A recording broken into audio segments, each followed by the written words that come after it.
I never told this to anyone. The cobalt blue light formed in my bedroom at 3:17 a.m., pulsing like a distant engine I could feel in my bones. It was not a dream. My fingers reached through the field and a current ran along my skin. Then a voice not human, yet perfectly clear whispered inside my head. Your brain hums the same frequency as the universe. Money is condensed energy waiting for your command. Could it be that the ultra-wealthy do not make wealth, but draw it because they know hidden laws of reality? Before that night, I was just Robert Navarro, 48, divorced, owner of a small bookshop that smelled of dust and must and the slow decay of good things. I woke at 6, unlocked at 8, lingered behind the counter while the street filled and emptied. Customers became like summer rain, rare and apologetic. My rent was 3 months late. The bank letter sat on the kitchen table like a small, patient animal that would not leave. I had 22 years of devotion to shelves and margins. I had exhaustion etched at the corners of my eyes. The notice from the bank arrived on a gray Tuesday. 78,000 reais. 30 days, or lose everything. The number felt like a weight on the floor. The phone became a drill of voices. Collectors. Reminders. I swallowed pills at night and woke at 3, drenched in sweat, counting money that was not there. My chest tightened like a hand closing. My breath shortened. The lamp on the bedside table cast a sick yellow. I learned the texture of fear. You're exhausted, Robert, my brother Edward said over the line. Maybe some shops close. Maybe this is the end of that chapter. His voice was steady, practical. I wanted steadiness. I wanted directions. Instead, I wanted to holler at the world and be heard. I sat in the dark and looked at my father's photograph over the mantel. He had built a life from nothing and taken his methods to the grave. I had watched him like a student watches a blacksmith, unable to read the rhythm of his hammer. I cried for the first time in a long time. I spoke to the ceiling like a child. If there is any force out there, show me the way. The room went dense. The air felt thicker, like velvet laid over the walls. Even the clock seemed to hold its breath. A tiny sound began, under the hum of the city. It slid beneath my skin and made the hair on my forearm stand up. I could smell the night, the faint sour of coffee left in a mug, the cold metal of the radiator. Then the temperature changed. It dropped in a way that made breath appear like smoke. The world narrowed to the sound and the cold. I tried to reason. I cataloged everything rationally. Maybe stress. Maybe insomnia. Maybe a trick of the imagination. I rehearsed what sounded sane. Sell the stock, negotiate with the bank, close one of the doors. My accountant Mark had practical hands and a leather briefcase he never let go of. He would say move the assets, restructure, make spreadsheets. Mark's words were a floor beneath me and also a ceiling. But something in me felt a different call. A tiny curiosity that had the clarity of a bell. It was a hollow that wanted to be filled not with more plans, but with possibility. I noticed a small habit. I would rub the scar on my thumb when I worried. It was a meaningless motion. It was a barometer. That night the scar burned with a different temperature, not panic, not quite hope. A thin, insistent wanting. I will tell you this as plainly as I remember it. The world had been tight and gray. My routine squeezed me. My body kept the ledger. My sleep was a ledger. I had become an expert at scarcity. I spoke about lack the way others speak about weather. It fit. It justified. It made sense. 2 small scenes to keep near you. To make this not merely my story. My neighbor, Anna, a baker, used to cough and shorter her shifts when money ran thin. She started a tiny ritual. Each morning, she lit a small candle and felt the heat of having enough to buy flour for the next day. In weeks, her orders rose. She told me, embarrassed, that the oven seemed to know the rhythm of her faith. Another man I knew had a chronic back pain. He began a practice of seeing his body healed before he slept. Within months, the pain softened and his steps became longer. These are not miraculous testimonials for someone else to swallow. They are small experiments that I had watched with the guarded curiosity of a man trained to doubt miracles. 2 loops I began to say softly, first to survive the nights. I will make them short here, and you will hear them twice in the telling. They helped anchor me, like a pulse. I feel abundance as my steady breath. I hold the feeling, I do not chase the form. I am a maker of states, not a beggar of outcomes. I set my inner stage, the world reads its script. That week I tried to speak less of money and more of feeling. I practiced a small exercise each morning at 5 before the city woke. I sat on the stoop, cup of tea cooling in my hands. I breathed 3 slow breaths. I remembered the relief of being paid once, long ago. I let that warmth sit in my chest like a small stone. I closed my eyes and remembered counting notes with a soft, surprised smile. I felt the edges of the memory like sunlight warming my palm. Then I said quietly, "Thank you for the client who came and paid in full." I felt foolish, but the body obeys repetition. If you are still with me, I want to ask something small. This channel is new. If this story lands with you at all, press subscribe. Help us reach 1,000. Leave your city and country below. Tell me where you are listening from. It matters. Each voice makes the world a little warmer. The next morning, I opened the shop in the usual manner. The bell over the door made the same honest sound. At 10:37, an elegant woman came in. She moved like someone who takes time to choose things. She smelled faintly of bergamot and wisdom. She asked about ancient histories and then leafed with the deliberation of someone reading a life. I wrapped her books with hands that trembled from more than cold. The total was 1 Brazilian real. 27K, the cash counter clicked. I felt the texture of the notes between my fingers. It was like a small rehearsal. That afternoon, Mark suggested a liquidation of some titles, a logical step. "You must be pragmatic, Robert," he said, adjusting his glasses. The glasses were a punctuation mark on every sentence. Ideas are fine, but the law of ledgers is stronger. I looked at him and realized I had changed. I no longer trembled only from fear. There was a cautious ember. Mark's words kept me honest. My feelings kept me awake to another stitch in reality. That week the blue light returned, but faint at first, like a far star rising. It stood beyond the window in the corner of the room. The air hummed. I did not sleep. I did not tell Mark. I sat on the edge of the bed and watched the light breathe. The house felt full of awaiting. My pulse slowed. My hands felt like someone else's hands, clean and precise. A voice arrived that was not my tongue. It entered me without passing the ear, like a key slipping into a lock. "Robert," it said, with no accent I could name. "I am Zellner. You summoned." I thought I had not, and yet the word woke something in me. The scene closed on a single promise not yet revealed. I would face the impossible then. I would have to choose what to believe. Mini cliffhanger. Something in me had crossed a threshold. The next moment would not be private. It would be a demonstration the size of a doorway. The room chilled as if someone had opened a window to a long winter. My breath fogged, a tiny cloud that dissolved against the blue. The sound arrived like a shuttle passing, low, harmonic, a pressure that traced the inside of my skull. The light pulled itself into a shape, not a body by our math, but an outline, a suggestion of shoulders, a slow geometry of pulses. It moved like mercury folding into form. I pressed my back against the plaster and felt the paint rasp. The glow had eyes, not eyes like mine, but wells of deeper light. They were patient and very old. The figure did not approach in haste. It flowed in. The floorboards hummed under its presence. The smell of old paper in my shop turned into the smell of rain on hot asphalt. My fingertips felt electric. Robert. The name unfolded like a bell in the center of my chest. The sound did not pass through my ears. It arrived behind my thoughts. "I am Zellner. I have come because you called." "I did not call anyone," I said. My voice shook. The room felt too narrow for the sound. It is not always intention that calls. The being answered. Deep feeling is signal. True feeling crosses ranks.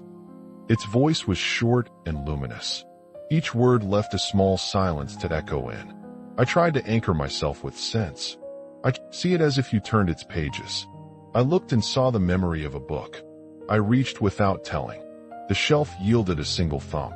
A book slid and fell to the floor and landed open on a page I remembered from years ago. My hand shook so badly I nearly dropped it again. It was The Little Prince. The cover was frayed. Dust breathed up in a small cloud. My breath left with it. I whispered, "Coincidence," because that is what habit utters.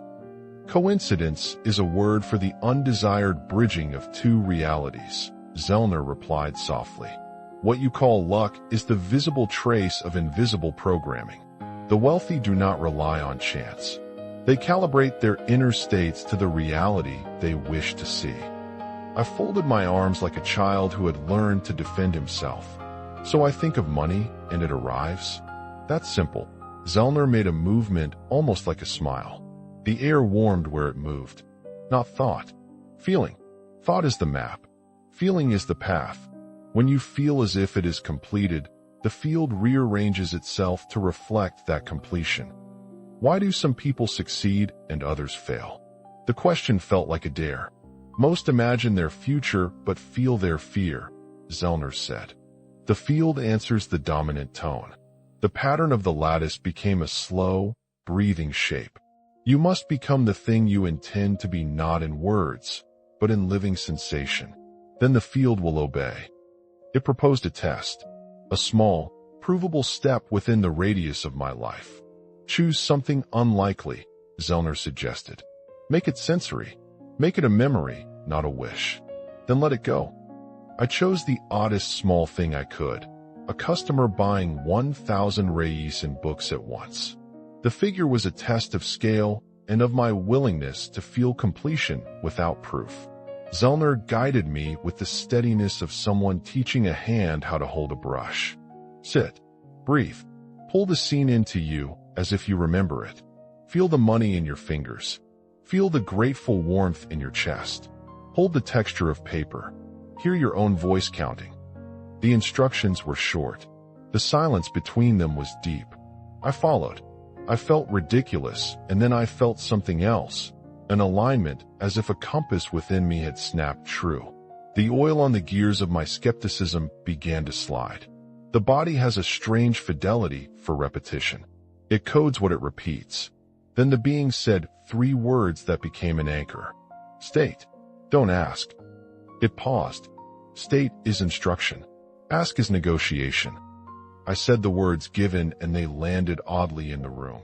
I am grateful for the client who purchased 1,000 reis in books. I said it as if it had already happened. The sentence left no space for bargaining. The voice in my chest lowered like a curtain. Zellner advised release. Let the field do its work. Charity of intent is useless without surrender. It dissolved like mist and left me with a feeling like the sea after a storm, enormous and calm. I slept the sleep of someone who had done everything they could and let the rest be. The next morning the bell chimed in. The shop smelled of lemon oil and old paper. At 10:37 a.m. woman came. She took her time with the history section. I wrapped the books with hands that knew the sensation they had practiced. The total read 1 Brazilian real, 27K. It was the mirror of my practice. I sat that night and cataloged the small signs. I was learning to notice the difference between asking and being. The first is pleading. The second is authority. I began to write small loops to recite in the morning and before sleep. They were short and became part of the muscle of my days. Loop 1, I breathe the state. I am the house that holds abundance. Loop 2, I live as if already complete. The world rearranges to my calm. Zellner returned in a gentler light that night. Its presence seemed to fold the room into a place of study. You have witnessed the bridge, it said. Now you must practice the crossing, not for greed, but to know the geometry of your being. The currency is a symptom. The true work is to remember you are creator. How? I asked. My voice was thin with fatigue and hunger, and a new hunger for meaning. Practice is the translation of insight to habit. When your feeling becomes a routine, It speaks loudly to the field. Your body learns to hold the state. Your words instruct the world. And you must forgive your doubt. The advice was not comforting. It was precise. There was a moment of pure human fear. I imagined the shame if I failed, the laughter of friends, the quiet disapproval in Mark's eyes. Zellner's light folded small, as if sympathetic to human embarrassment. Doubt is a useful guard. Do not annihilate it. Meet it, name it, and hold the bigger feeling despite it. The encounter closed on a promise. Zellner did not stay. It did not vanquish my need for proof. It handed me a method, small sensory commitments, abandonment of how, repetition, and emotional surrender. It left a trace like the smell of ozone after rain. Mini cliffhanger. I had been shown the rule. The next step would be to apply it to the life or death number on my table. The test would be larger. The stakes would be visible. I lay awake that night listening to the city breathe. The light had left, but its echoes remained. I repeated the loops until they stitched themselves into the skin of my thoughts.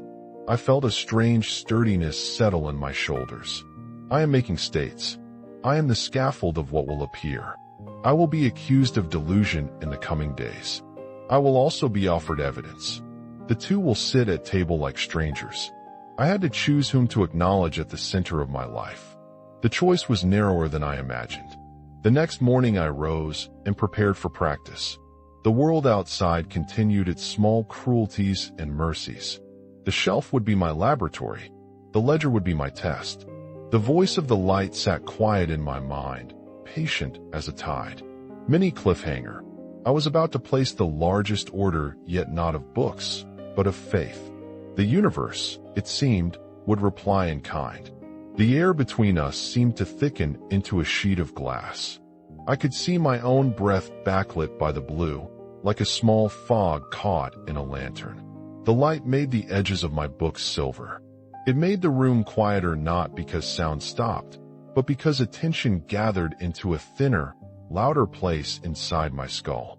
Zellner's pattern of light folded and unfolded above the counter like a slow, breathing map. It was not a lecture. It was an experiment offered as demonstration. Watch, it said inside my head, and the word arrived like a finger pointing at the world. I reached for an anchor, the shelf behind my shoulder, the spine of a paperback I'd handled 1,000 times. My fingers brushed dust and the rough paper, and I felt the pulse of the pattern in my palms, not a thought, a tone.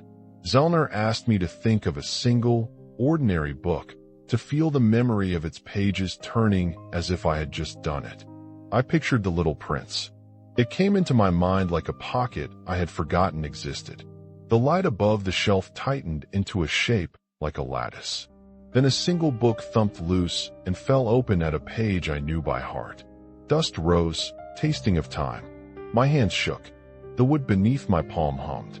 The little demonstration landed in my lap like a small, impossible proof. Coincidence, I said aloud, because habit reaches for the nearest safe explanation. The sound of the syllable felt thin in the room. Zellner's presence tilted. Coincidence is the word you use when you have not learned causality's language, it replied. Its voice made me taste ozone. Patterns exist. Feeling is grammar. I wanted to argue. I wanted to call this a trick of the mind. Instead, I did the thing the being asked. I noticed the quality of my feeling when I had summoned the image. It was a quiet certainty, a body memory of completion, not hunger or bargaining. That difference, it said, was the key. Most people imagine, Zellner told me, but they do not inhabit the imagined end. They hold a draft, but never ink the page. The wealthy do not always know the script. They hold the feeling of its performance. There was an economy of metaphors in its speech. It never told me a method so much as a choreography. Bring sensory detail, move into physiological certainty, then release. Make your inner scene a memory, it instructed. Then state it without pleading. It guided me through a small practice there in the dim light. I sat. I breathed. I pictured a simple scene, a customer offering notes, my hands counting, a warm gratitude like sunlight in the sternum. Zellner insisted I feel the texture of the notes, their weight, the small sound. I left the practice feeling both foolish and strangely steady. The Little Prince lay open on my lap, its pages breathing. The world outside my window continued to hum distant cars, a dog that barked in a rhythm I could not name, and yet something inside had rearranged.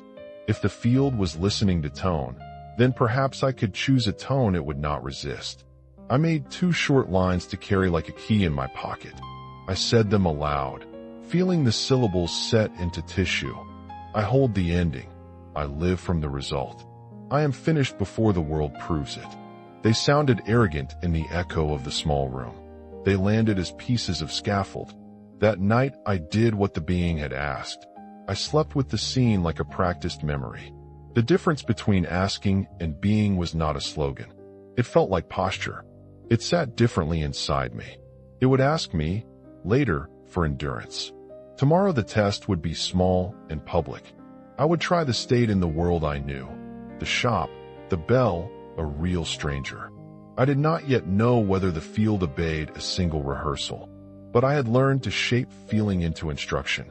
The next morning would show me whether a private certainty could bend something visible. Mini cliffhanger.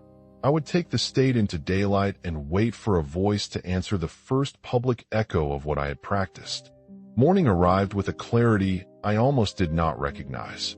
The light through the shop window was thin and honest. Dust motes moved like small planets in the sun. My hands felt like instruments I had newly tuned, steadier, less apologetic.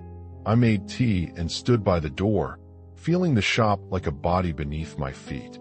Preparation matters. I learned that in small practical ways. I noticed temperature, the oil smell of the register, the weight of the ledger on the counter. I checked my posture. I sat, breathed 3 long breaths, and brought the script into my chest as if remembering a scene. I did not imagine the woman or the sale. I felt the minutes after the sale, the warmth of paying, the sound of notes, my gratitude as if it were a memory. I said the line I had learned. I hold the ending. I live from the result. The instruction was humble.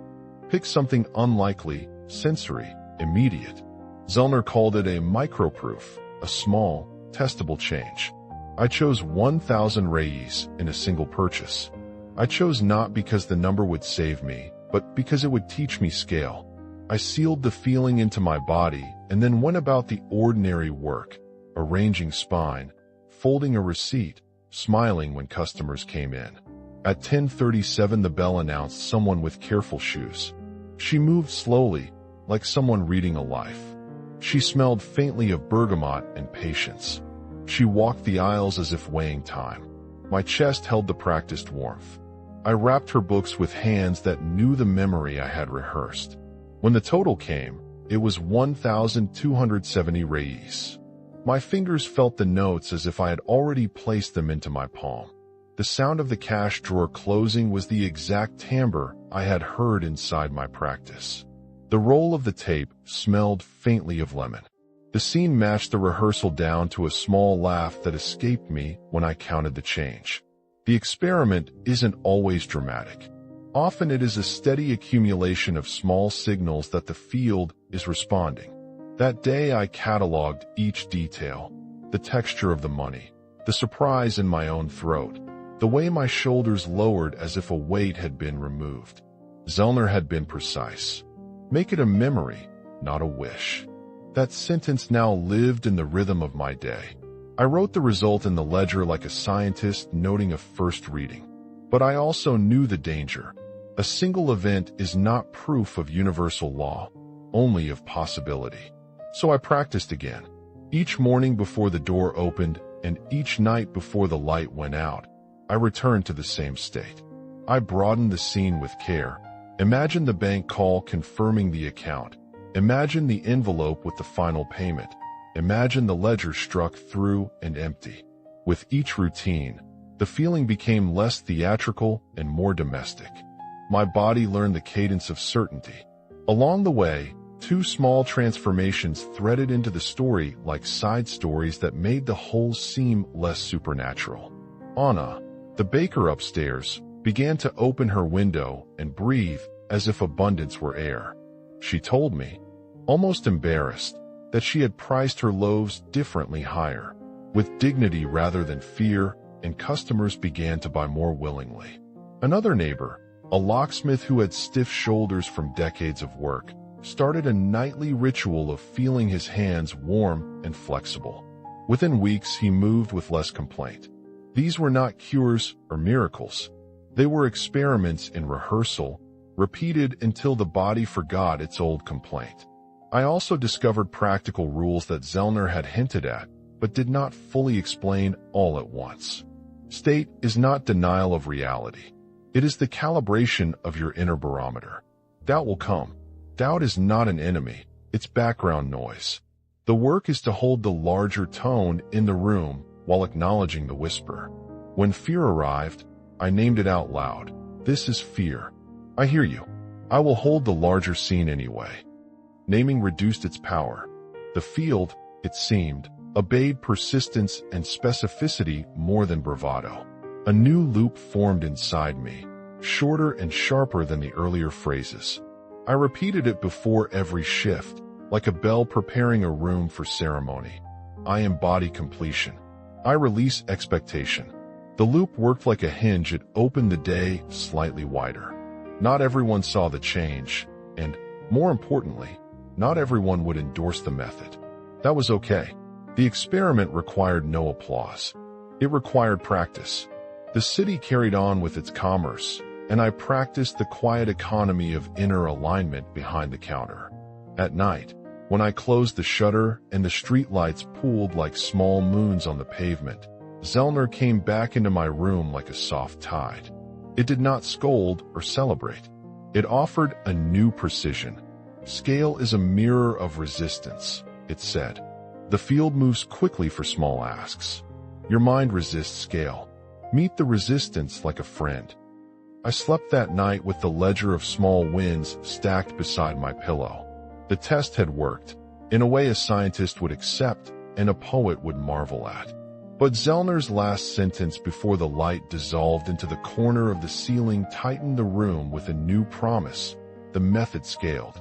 The only unknown, my willingness to keep the state when stakes became visible. Mini cliffhanger. I would be asked, soon, to turn the practice toward the real number on my table. 78,000, and the world would offer a skeptic, with a ledger and a laugh, to measure my resolve. The morning after that small victory, I brought the warm certainty into conversation. I told Marcelo, my accountant, what had happened. I told him about the woman, the exact total, and the feeling like a memory. I watched his face as if I were handling something fragile. He set his briefcase on my counter like a small island of reason. An alien taught you to manifest a sale? He said with a tilt of humor that had a knife at the edge. He laughed to keep it soft. He adjusted his glasses out of habit. Robert, you need practical moves. We can sell stock, renegotiate with the bank, get a short-term loan. I felt two currents then. The new steadiness that said practice works, and the older shame that feared being dismissed as diluted. Marcelo's world was spreadsheets and timelines. He kept me tethered. I needed him to believe I wasn't breaking. But I also needed to keep the practice private until it had a stronger ledger of results. Maybe, I said carefully. Perhaps both things can be true. The sentence was diplomatic. Inside, I felt the book of my life hinge between old language and new. Marcelo's reaction was typical of the external resistance Zellner had warned me about. He did not mock me so much as attempt a rescue from delusion to plan. He offered steps, actions with predictable outcomes. They were good and necessary, but they were not the field work. I thanked him and kept the practice. Doubt is insistent. It sat with me at my table, breathed with me, found the soft spots in my conviction. That night, I lay awake, and a familiar coldness arrived in the chest. The bank's letter was still on the kitchen table like a black insect. The numbers had weight. The threat of losing the shop had a shape. The realtor's name, the date, the stamp. Feeling alone in the creak of the floorboards, I whispered my loops and tried to sleep. Zellner came not as spectacle then, but as a quiet student teacher. You will be tempted to believe the small and ignore the large, it said. The daily practice began to change my reading of evidence. Patterns emerged from noise. Then came the louder resistance. A neighbor who had been a constant friend began to whisper that I sounded different, less available for night outs, less inclined to the old jokes. My brother called with a new practical worry. If you miss this rent, the apartment is at risk. You must be realistic. His voice was both caring and a cautionary bell. Relationships felt the small friction of change. I had to choose what to preserve and what to let evolve. The decisive moment arrived like a small surge and a large test combined. A possible buyer, someone with a serious tone, and an offer that would cover much of the debt appeared at the shop. He wanted a collection I did not want to part with. The number floated in front of me like a hawk. This was the point where practice met reality. Either I would be strong enough to hold the state and accept whatever form the solution took, or I would snap to practical panic and bargain away the larger lesson. I did a quick inner check. My breath fell into the practiced rhythm. I smelled the paper of a rare binding and felt gratitude, not fear. The buyer left with a much smaller portion than he had initially requested. He promised to return to make a larger purchase once he spoke to partners. The price was good enough to shift the ledger, but not to finish the story. It was a hinge, not a door closing. I felt a new loop anchor in my chest. It was short, clear, and oriented toward action. I whispered it under my breath whenever the ledger burned cold. I keep the state. I meet doubt and breathe the larger scene. The loop was not a charm. It was a command to my nervous system. Zellner reappeared with one final piece of advice before its visits thinned. You will be accused of delusion, it said. You will be offered proof by those who read only one script. Their scripts are valid. Hold both. The field will take care of the how. Your duty is fidelity. The nights became shorter. The bank's letter did not vanish by politeness. I still kept spreadsheets and called contacts. The practice was not a replacement for action. It was a twin practice.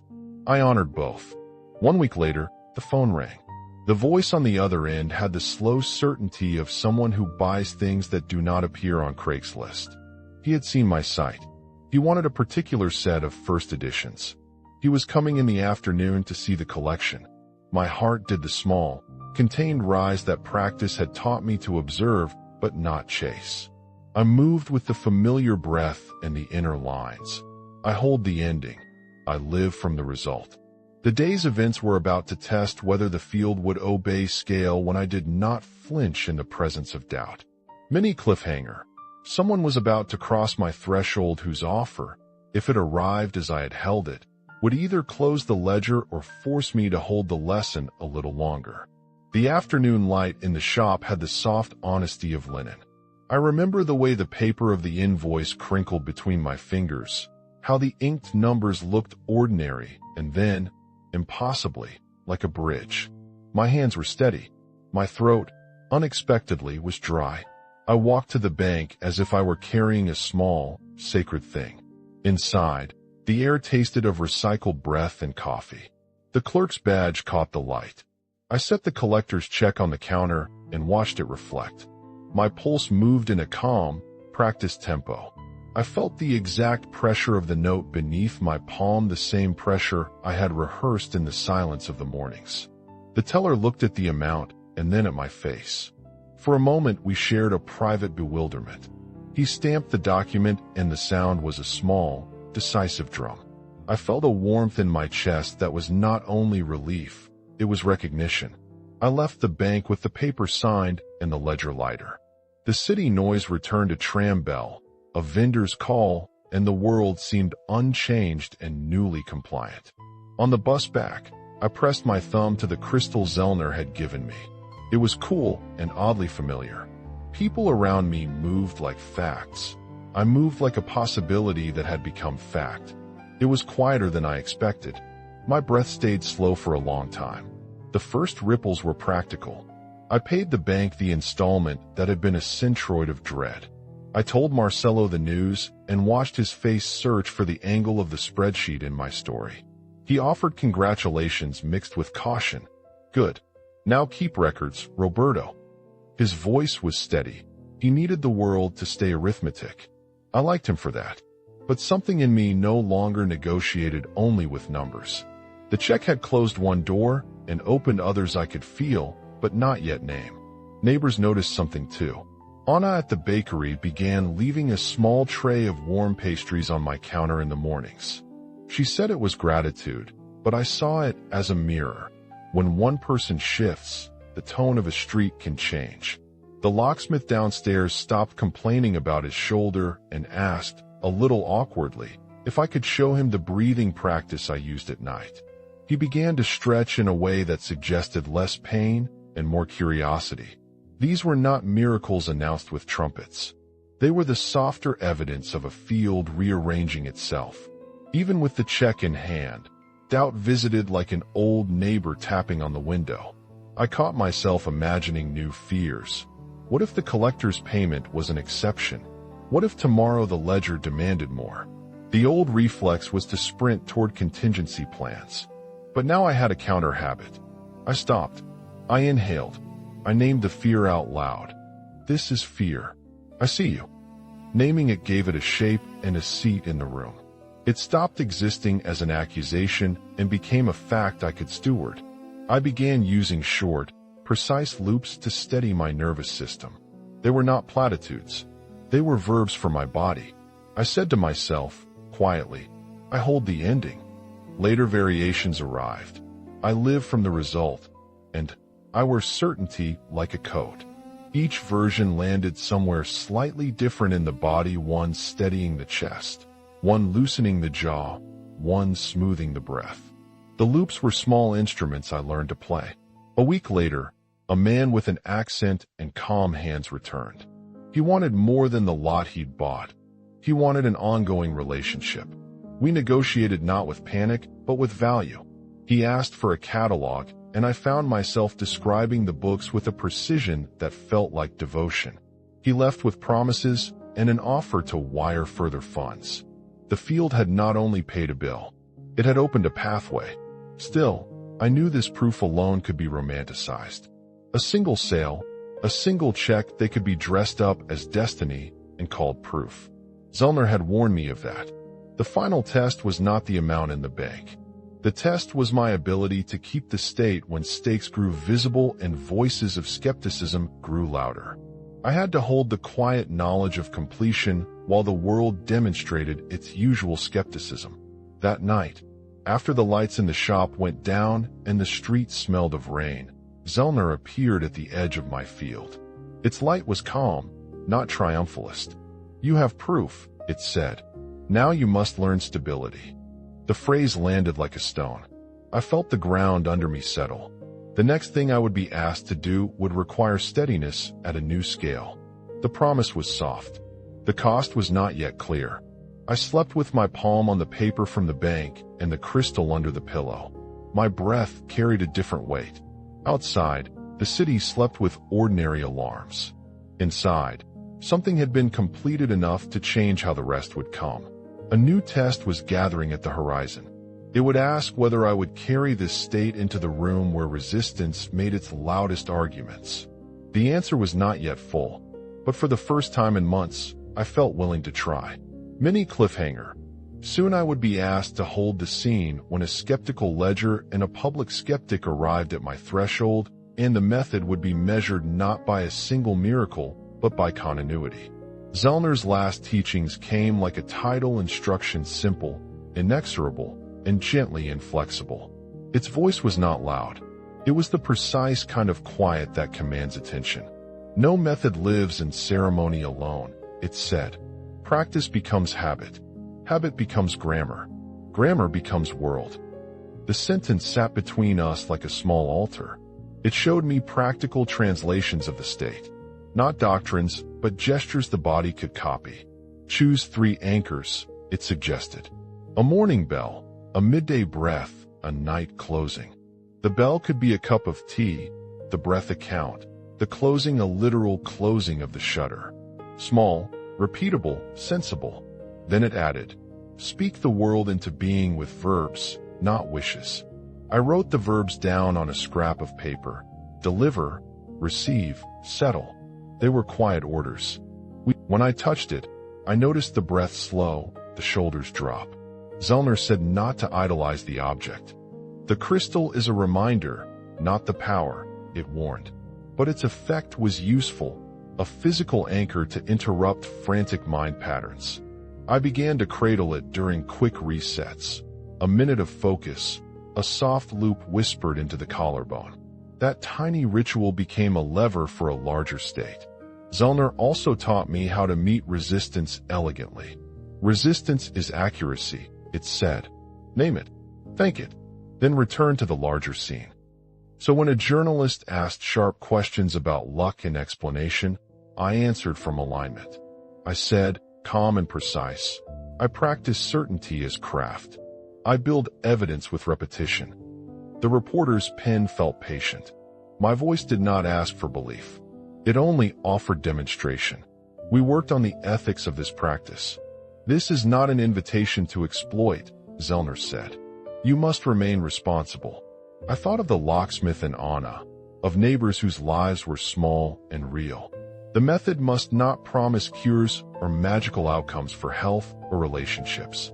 Its work was reorientation, to teach the nervous system to carry a different gravity. That was powerful. It was not omnipotent. On the practical side, Zellner gave me a small protocol that fit the rhythms of my life. A 3-slot practice each day. Each slot had posture, sensory cue, and a short spoken phrase. Morning, hands on the wood, eyes closed, I hold the ending. Midday, 3 long breaths, I release the how. Night, soft gratitude, I live from the result. The phrases were compact, tactile, repeatable. They anchored emotion into body. I converted the protocol into conversational practice. When negotiating price with the new collectors, I would pause, breathe, and then speak value with a tone that implied completion. I noticed the difference. My words carried a steadiness that made offers contagious rather than defensive. People bought from my certainty, not from my fear. This was practical. It was also humbling. Zellner's final lesson was a paradox. You do not command the field by force. You invite it by fidelity. It rested on the idea that consistency is the signal the field recognizes. A single day of certainty could produce results. 20 days of repeated state built a habit the world could read. The work was not to coerce outcomes, but to embody the end until action flowed naturally from that embodiment. That night its light softened. You will be tested, it said. You will be explained away. Continue. Then it dissolved into the air like breath through a window. I held the crystal and spoke the phrases until the words no longer felt new. They were now part of my movement. I slept with a manual of 3 lines folded beneath the crystal. The next morning I woke with a new posture, not arrogant, but frank. The shop felt like a body I had learned to tune. I had learned not only to ask the field, but to be the instrument on which it played. The implication was enormous and domestic. It could change fortunes. It could also change the way I made coffee in the morning. Mini cliffhanger. The mentor had left a method and a question: could I live from the result without collapsing into the old ledger of fear when new stakes appeared? The day after Zellner left, I found myself performing rituals I had once called superstition. I rang a small brass bell at 9 and felt the bell's vibration move through bone. I took 3 long breaths before opening the shutter and whispered, as if to a room of old friends, I hold the ending. The mechanics were simple. The effect was cumulative. Life reassembled itself. The collector maintained contact. New clients arrived because the voice of my offers had changed from pleading to steady. I shifted boundaries. I stopped answering late-night calls that were not urgent. I declined a tempting but ethically uncomfortable offer to sell a rare volume to a middleman who would profit by hiding its provenance. Saying no felt like a new muscle. Saying yes, when it matched my integrity, felt like a reward. There were losses. My brother Eduardo worried I had abandoned real work. We argued about risk and responsibility. He spoke in ledgers, I spoke of habits. We both listened and left with more careful tenderness. Friendships adjusted. Some people stepped back. The world does that when a figure changes. But I grew less desperate to keep every connection. The practice taught discernment. I began to teach the small protocol to others, quietly. Anna would stand in a corner of the shop and breathe through a copy of a cookbook, lowering her shoulders like she was admitting a relief. The locksmith practiced the midday breath behind his counter and reported fewer nights of shoulder pain.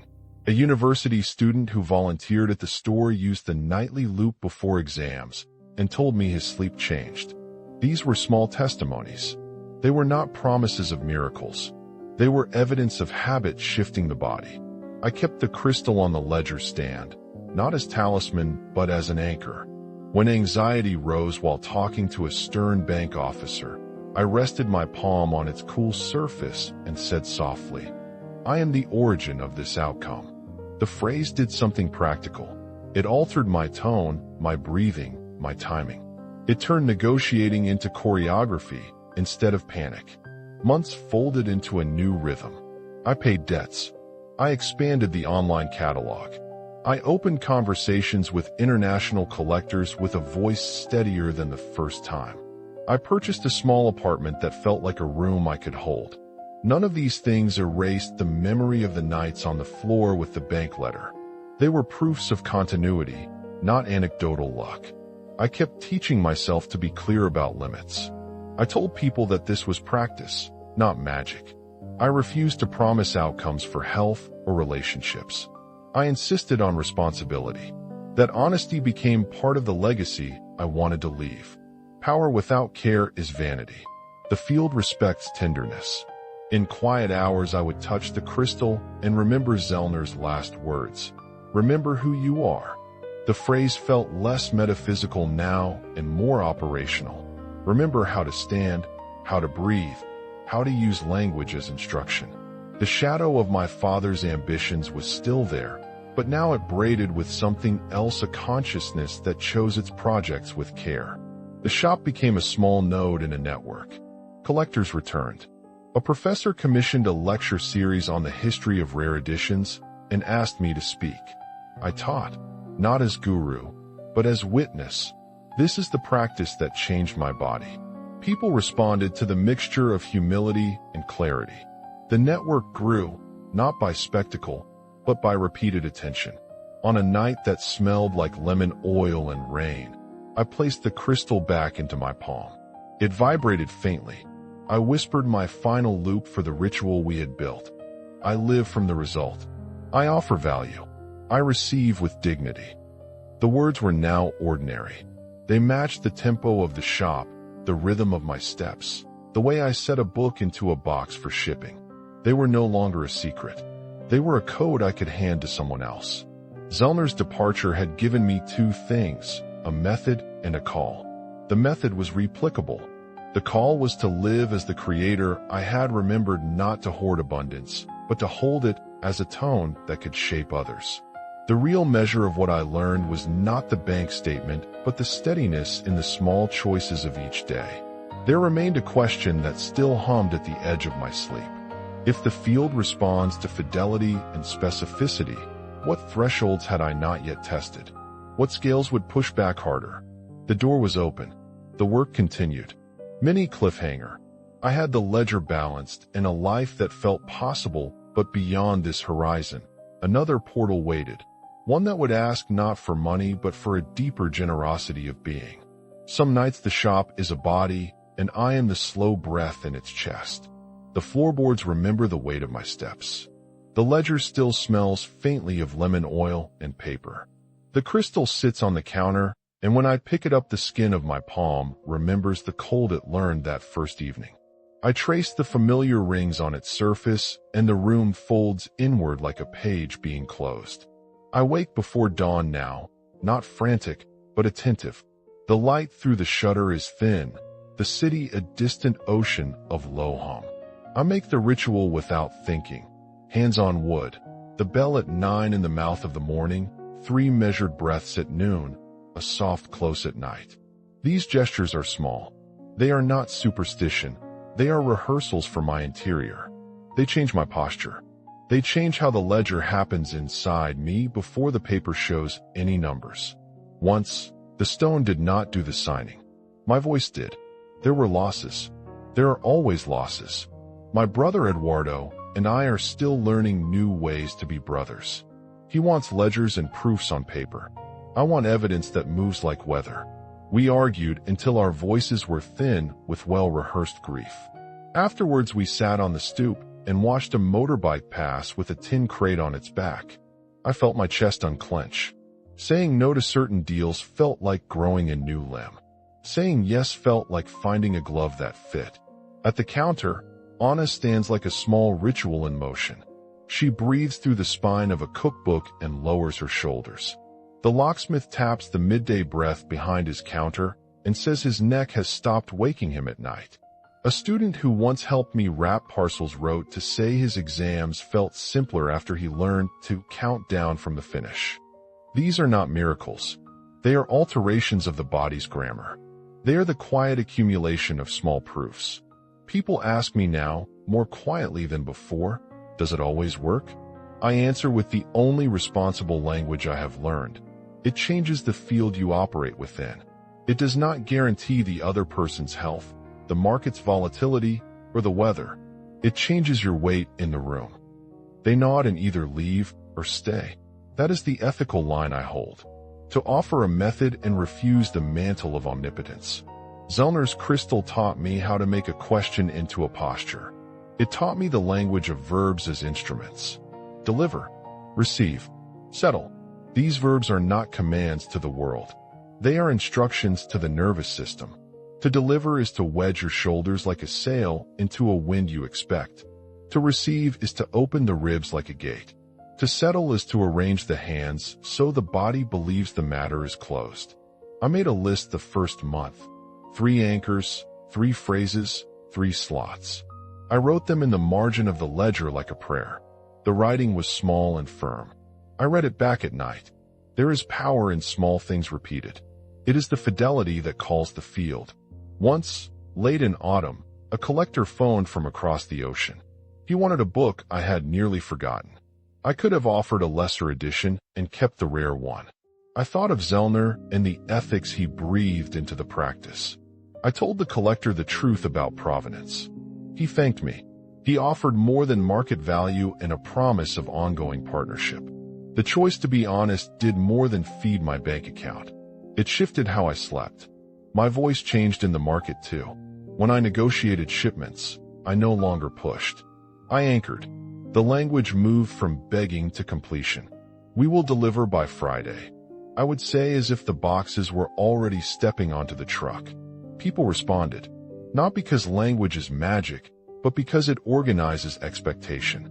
The world is made partly of the others who interpret your words as maps for their own actions.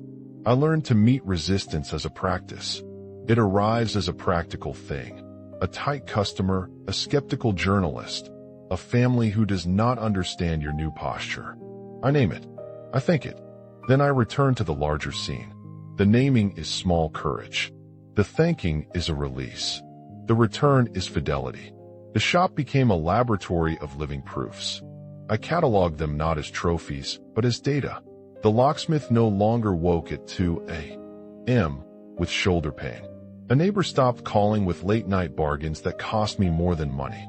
A university professor invited me to speak about the cultural life of rare books. Each small event was a knot in a larger net. I kept the crystal on the ledger stand, not worshiping it, only visiting it. Once a week I would clean it with the same cloth I used on the counter. The act of cleaning was a promise. Dust is evidence of time. Wiping it away is evidence of intention. The crystal would sit, and if I felt anxiety climb like a vine, I would let my palm rest on it for a count of 20. My breath would lengthen. The shoulders would lower. The world remained large. My capacity shifted. There were moments of doubt. There were nights when the old ledger haunted my sleep. It is honest to say, I wanted to be wrong, and the easiest way to believe this was a trick of circumstance. But the method would not allow lazy skepticism. It required testing. So I tested. And I kept testing, not for spectacle, but for calibration. At one point, a television crew asked for a segment. They wanted the spectacle of an overnight millionaire. I refused. My work did not fit into a headline. I allowed a quiet interview with a local magazine. I spoke about practice, not miracle. The editor later told me the piece was the most emailed of the year in their small bureau. People responded to the steadiness of something humble. The field listens to fidelity. I tell the stories now with the cadence of someone who has seen the map redraw itself slowly. I am careful about cause and effect. I know the world is a mesh of factors. The method acts as a lens that nudges outcomes into line with a chosen end. It does not override the autonomy of others. It does not promise cures. It promises alignment. Sometimes, after a long day, I walk the neighborhood. The rain makes the cobblestones oil gray. The shop light throws a soft rectangle onto the sidewalk. I feel like a conductor who has learned a new rhythm. I practice the loops in my head like refrains. I hold the ending. I whisper when the bank letter appears in memory. I release the how. I say when a shipment is late. I live from the result. I murmur as I place a parcel in the courier's hands. These phrases are not mantras to be repeated like superstitions. They are verbs that place my physiology in a particular grammar. The crystal pulses sometimes in my palm. People ask if it hums for them too. I tell them the truth I can hold. It hums because I attend to it. The pulse is the echo of attention. When I touch it, my breath calibrates. When I breathe, my choices sharpen. The stone becomes a simple sensor for fidelity. My life rearranged around small certainties. I paid the debts. I expanded the catalog. I bought a small apartment that feels like a chair I can sit in. The change was not spectacular. It was domestic. It taught me the durability of repeated state. I did not become other. I became more myself with a different weight. There were ethical crossroads. A middleman once offered me a quick sum to hide provenance. I felt a tug of old hunger, immediate relief. Then I felt the posture teach itself. I refused. The posture asked nothing of drama. It simply asked for integrity. The act of refusal made my future offer steadier. I slept better that night. Zellner's leaving left a question that kept returning like a tide. Could I live from the result without collapsing back into ledgers when new stakes rose? The answer arrived in practice, slowly. The method is a scaffold, not a permanent fix. It asks for repetition, honesty, and care. It requires that you teach it and also test your limits. I shared the protocol quietly. I did not start a movement. I taught a neighbor to breath through the workday noise. I showed Anna a way to anchor her panic before she opened the oven. The locksmith taught a young apprentice the noon loop. They did not become devotees. They became less worn. That was enough. Months later, an old client returned with a new collection. He sat in the chair and told me a story about his childhood. He handed me a check that made me think of a bridge crossing. I remembered Zellner's instruction. Hold the end, speak the verb, then work. I handled the paperwork with steadiness. When the transaction cleared, the relief was clean and quiet. There was an embarrassed kind of joy. My hands trembled with gratitude rather than fear. What I carry now is a different posture toward abundance. I no longer hoard it. I hold it as a tone. I move with an intention to elevate. The shop is a node. It is not a fortress. I use the resource to tend the routines that matter. I pay people earlier when I can. I refuse projects that would fracture someone else's dignity. I choose contracts that preserve provenance. I teach the method when someone asks, always with the clause, this is practice, not promise. Sometimes at night, I hold the crystal and whisper variations of the loops until they alter the shape of my chest. I developed a new set of phrases that are mine to utter when the stakes feel personal and bright. They are short. They are precise. They are offered here as practice, not formula. I say to myself in the morning, I am the origin of this outcome. I breathe space into the claim and let my posture accept it as a fact. Midday I add, I welcome what aligns. It opens the shoulders. At night I close. I settle into the result. The voice must not be loud. It must be ordinary. Ordinary language slips into systems unnoticed and then quietly reforms them. These loops are like tuning forks. They find a resonance in the body. They shift the way I offer price. But then I remember the small ledger of proofs, the ringing bell, the bank check, the locksmith's eased night. Evidence accumulates like pennies in a jar. The crystal sometimes pulses, and I trace the light with my eyes. I hold a new question now. What if the invitation is not to hoard abundance, but to amplify presence? What if the threshold beyond money is a generosity of being? The shop invites this experiment. The next door neighbor needs her rent paid. A young scholar needs a rare text and cannot afford the price. The choices I make now are small liturgies of priorities. They test whether abundance can distribute itself without collapse. Zellner's last instruction, you will be tested. Continue, echoes like a bell. Tests arrive in the shape of relatives who misunderstand, of collectors who push, of markets that wobble. I continue. I continue because the method appeals to a deeper muscle, the fidelity to a chosen end. There is a future door I leave ajar. I see it as a second portal. It will not ask for more money. It will ask for more presence. It will ask me to share what I have learned not as spectacle, but as service. I do not know the exact shape of that work. I suspect it will be generous and quiet. Before sleep, I teach myself a short closing practice. It is a lullaby for certainty. I breathe in for 4 counts. I hold for 2. I exhale and say, I live from the result. I feel my chest settle. I place the crystal beneath the folded manual and sleep on the side of the bed that feels like a promise. The crystal sometimes responds with a faint pulse. I do not read too much into it. I do not make it into divination. I let it be a sensor reminding me of the vocabulary of completion. If you stayed until now, you might wonder how to begin. The doorway is not complicated. It asks only for attention, small rituals, and the boldness to speak as if the end is already true. It is not magic. It is practice. It is also a test of ethics. I will close with a very short guided loop you can try now, sitting where you are. Place your feet on the floor. Notice the weight. Breathe slowly. Place one hand over your chest and feel the rise.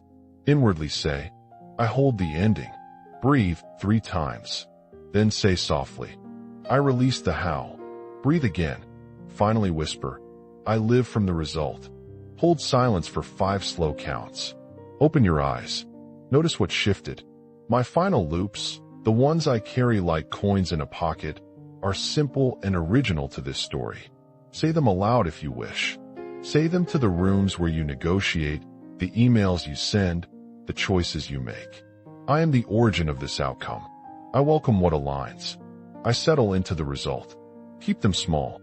Keep them tactile. Let them alter the tone of your voice when the world listens. There is one last question I hand to you. The reader, the listener, the person who woke in the middle of the night and needs a map. What doorway are you holding closed that would open if you learned to speak its ending every morning? If you stayed with me to the end, thank you. If you want to share where you are in the world, write your city and country in the comments, and tell me one small habit you want to change.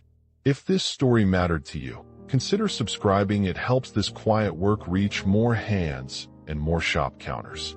I place the crystal on the ledger. The shop breathes. The light leans toward the window. There are more thresholds ahead. I will walk through them, one practice sentence at a time.